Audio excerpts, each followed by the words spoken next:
Greetings, neonate. You were wise to come to me, your elder, for knowledge of the different clans of vampires that haunt the night.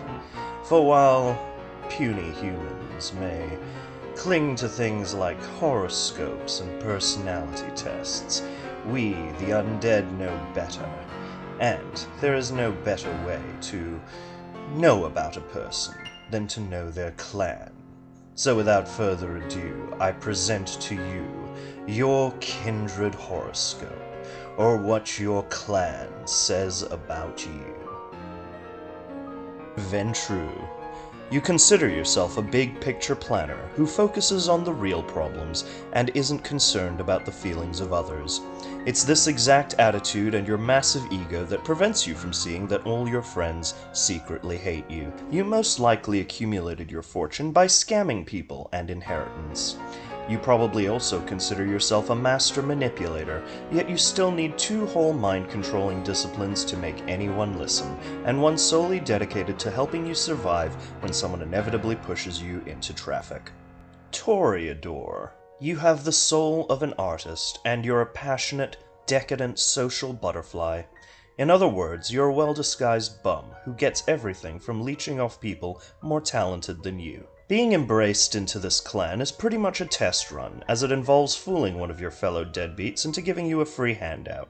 You have to attempt to seduce mortals into unlife in a pathetic attempt to convince yourself that you may have something to offer. Despite your best efforts, you will only ever sparkle in the sunlight once, and briefly. Tremere. You value knowledge and ambition, so much so that you aren't afraid to nick the homework of someone better than you. You're the kind of special snowflake that can't decide if they'd rather play a vampire or a mage, and so naturally goes for the shittiest of both worlds. This, of course, is well reflected in your disciplines, which are basically cheap knockoffs of everything that real vampires get. Despite all the ubermensch posturing, you're completely incapable of wiping your own ass without daddy's say-so, just like mortals who claim to be the master race. Bruja. You're a free thinker who doesn't mind standing up for their beliefs, so in other words, extremely gullible. Other vampires accurately see you as a perfect dupe to string along on suicide missions, which you will immediately volunteer for when they make you think you're sticking it to the man. Other vampires will always have you as their first pick for an expendable minion, because they don't even need a contingency plan to tie up your loose end. You in fact bear the unique distinction of indeed being the only type of vampire aware that they could potentially live forever, and yet is still most likely to die in a house fire that they started. Nosferatu. You're a realist and a pragmatist, in the sense that you understand you're a hideous sewer mutant whom nobody of your preferred gender would want to touch. You're often delusional about how much you have to offer people aside from your looks, meaning that any of the prettier clans can easily manipulate you with simple, insincere compliments. Your disciplines indeed complement your attitude, being largely hiding from people and talking to sewer rats, the only organisms that you could ever relate to. On the plus side, unlike other vampires, you never have to fear sunlight because that would involve being on the surface and talking to others. Malkavian. You're probably the kind of disorganized fuck-up that likes to blame all their personality flaws on their mental illness, ignoring the many successful people with the same illnesses and setbacks that have actually made something of themselves. You probably consider yourself zany, quirky, and the life of any party, while your friends consider you unreliable and to be kept away from anything sharper than a crayon.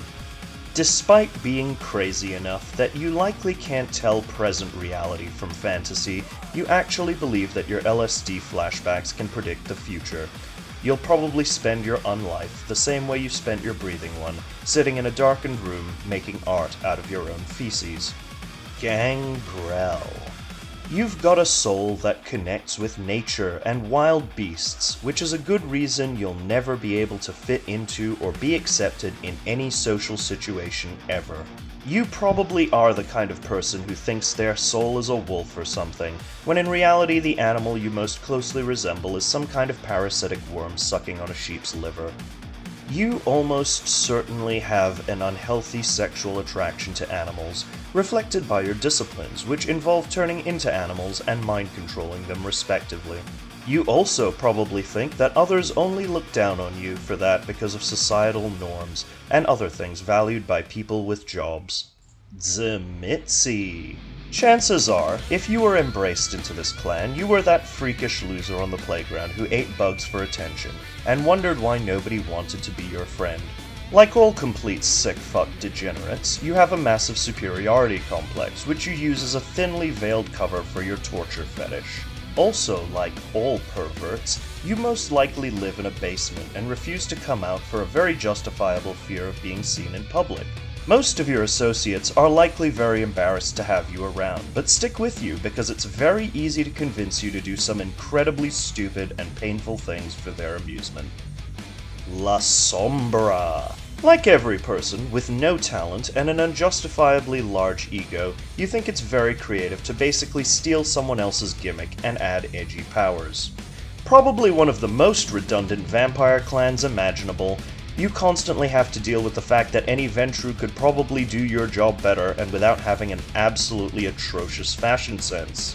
You're also probably stupid enough to actually believe that adversity builds character, and thus are most likely to shoot yourself in the foot when you foil your own plans by accident to test yourself. Like most goths, you're pale, pretentious, and flee from bright light, with the small mercy that God decided that not even you needed to suffer from seeing your own reflection. Giovanni. It's telling that you actually want to join a clan of vampires that openly advertises themselves as incestuous necrophiles, meaning that you're probably the kind of freak that has fantasies about banging their relatives' corpses and isn't shy about bringing it up on the first date. Accurately intuiting that no one with any brains left or a pulse wants to be within a 50-foot radius of you. Your only friends are mindless zombies, which coincidentally also comprises your entire dating pool. Despite being actual vampires, you and most of your creepy family are practicing Catholics, probably so people aren't even surprised to find out that you're a file on top of everything else. Assamites. Like most fanatics and psychopaths, you believe you're on a mission from God, and often judge people based on how they live their lives. It's especially ironic in that respect that you're so hopelessly hypocritical that you can't see what you do is about 1,000 times worse. You're probably a bigot who doesn't like anyone of a different race, sexuality, or religion to you, yet still insists on using dozens of weapons from other cultures, like katanas. On the plus side, though, your clan is notable for being the only people on Earth who make such bad lifestyle choices that their blood has turned to literal poison, and then decided to weaponize it. Followers of Set. You're an open-minded, esoteric scientist who loves new experiences and alternate spiritualities, so definitely a meth-head cultist type who was genuinely gullible enough to believe someone dressed in a snakeskin outfit offering you enlightenment.